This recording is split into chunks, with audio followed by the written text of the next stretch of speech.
So প্রিয় দর্শক, breaking news অর্থাৎ গুড নিউজ। আপনারা দেখছেন ভাঙন ন্যাশনাল টিভি। খবর করছি আমি আব্বাস।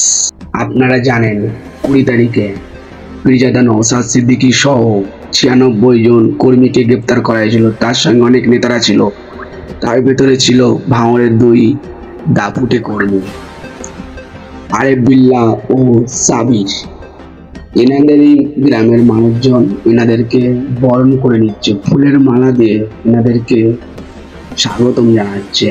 শুনে নিন সেই ভিডিও, দেখুন, চোখ রাখুন ভাঙন ন্যাশনাল টিভির পর।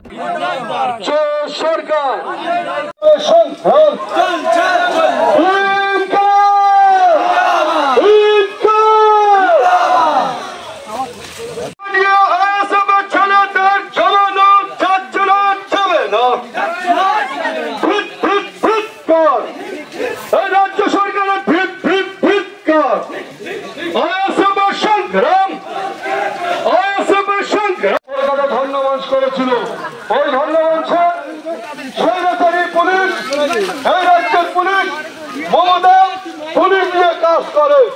কারণ টিএমসি এটা জানে, পুলিশ ছাড়া টিএমসির পাশে আর কেউ নাই। পুলিশ দিয়ে এরা রাজত্ব চালাতে চায়, পুলিশ দিয়ে দমাতে চায় আইএসএফদের।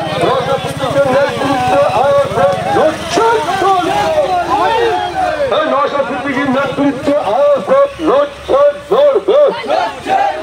নওশাদ সিদ্দিকীর সংগ্রাম হিন্দু মুসলমান ভাই ভাই আইএসএফের নেতৃত্বে